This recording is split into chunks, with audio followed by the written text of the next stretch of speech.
आप सब देख सकते हो बजरंगी फिर से सो रहे हैं मेरे गोदी में। अभी सुबह का 10:30 हो रहा है। 10:30 बजे बजरंगी मेरे पास आया मॉर्निंग में।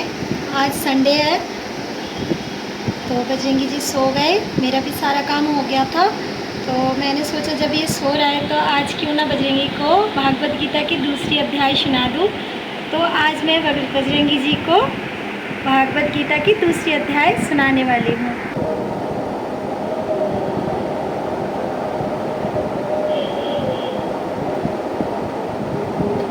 जैसे कि मैंने पहले भी बताया था आपको कि ये बच्चा अगर जगे हुए हो तो ये बैठता नहीं है एक जगह शांति से, तो इसको तो मैं गीता नहीं सुना सकती जगे हुए में, तो इसलिए मुझे इसको सोते हुए ही सुनाना पड़ता है।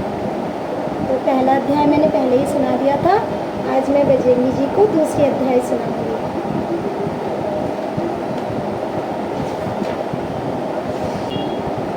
अथ दूसरे अध्याय। संजय धृतराष्ट्र से कहते हैं, हे राजन, अश्रुओं से पूर्ण रुदन करते हुए और व्याकुलता को प्राप्त अर्जुन से श्री कृष्ण भगवान बोलते रहे, हे अर्जुन, ऐसे युद्ध होने पर तुम्हें ये दुख कहाँ से व्याप्त हुआ? इस बात से न स्वर्ग मिलता है और न संसार में कीर्ति ही मिलता है। हे अर्जुन, इन नपुंसकों जैसी प्रकृति को त्याग कर उठ खड़ा है।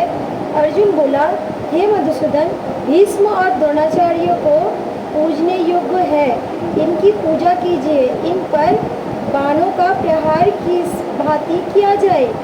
ये तो बड़े महागुरु है, इनको मारने से मेरा कल्याण कहाँ है? इंद्रियों की तृप्ति के निमित्त इनका घात करिए, इनको मारकर राज के भोग भोगिए। सो भोग इनके रुधिर के साथ निपटे हुए भोगिए, और ये भी आवश्यक नहीं है जो सर्वदा हमारी ही जीत हो, जिनको मारकर हम जीना नहीं चाहते हैं। धृतराष्ट्र के पुत्र हमारे सम्मुख खड़े हैं। आपने जो कहा कि नीच बुद्धि को मत प्राप्त हो, मैं नीच बुद्धि की पाप को मानता नहीं, और मैं ऐसा मूर्ख हो गया हूँ जो धर्म अधर्म को भी नहीं समझता कि धर्म मुझको किस प्रकार हो सकता है और अधर्म कैसे। प्रभु जी, मैं शासन योग्य हूँ, मनसा वाचा कर्मणा से तुम्हारी शरण आया हूँ, जिससे मेरा कल्याण हो। सो बात निश्चय कर मुझको कृपा कर कहो, जिससे मेरा शोक दूर हो। हे प्रभु जी, जो पशुओं को मार कर निष्काटन सारी भूमि का राज पाऊँ और देवलोक जो स्वर्ग है उसकी राज्य भोग सामग्री पाऊँ, तो भी इनको मार कर मेरा शोक नहीं जाएगा। भूमि की राज्य की तो बात ही दूर है। संजयबाज, हे राजन, यह बात ऋषिकेश केशव जी को अर्जुन कहता है, हे गोविंद जी, मैं इनके साथ युद्ध किस भी प्रकार नहीं करूँगा। यह कहकर अर्जुन चुप हो गया। संजय धृतराष्ट्र को कहते हैं, हे राजा जी, ऐसा कुछ प्राप्त अर्जुन को कृष्ण भगवान हंसकर कहते हैं, श्रीमद्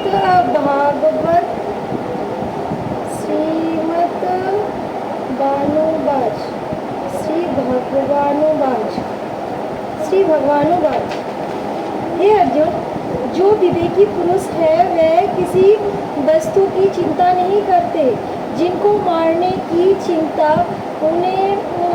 तूने की, सो तेरे कहने से मारे नहीं जाते। क्या यह अभी उपजे है? नहीं, पीछे भी थे और अब भी है और आगे भी होवेगा। वह बोलने धारा आत्मा है जो अविनाशी है और देह की जैसी तीन अवस्था है, बाल, यौवन और वृद्धा, तैसी चौथी अवस्था देह मरण है। विवेकी पुरुष आत्मा को अविनाशी जानते हैं और देह का मरण ही धर्म है। यह जानकर बुद्धिमान किसी का शोक नहीं करता। किंतु हे कुंती नंदन अर्जुन, तुमको इंद्रियों का ज्ञान प्राप्त हुआ, सो यह ज्ञान सुख दुख और शीत उष्ण का दाता है।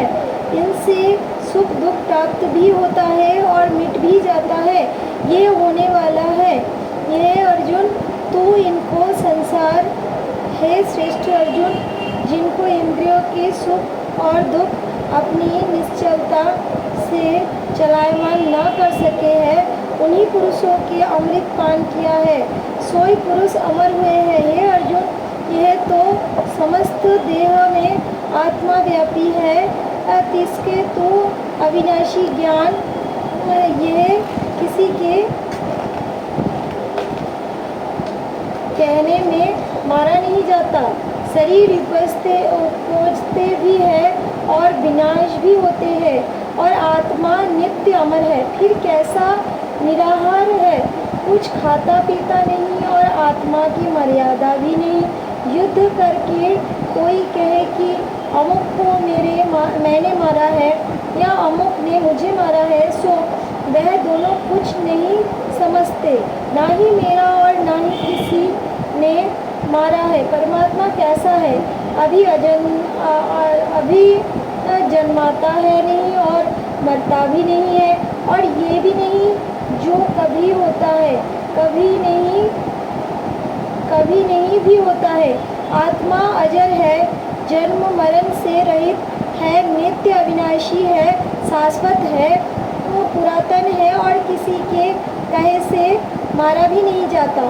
शरीर मरते जन्मते हैं, जिनका मरना ही धर्म है, परंतु मरना आत्मा का धर्म नहीं। हे अर्जुन,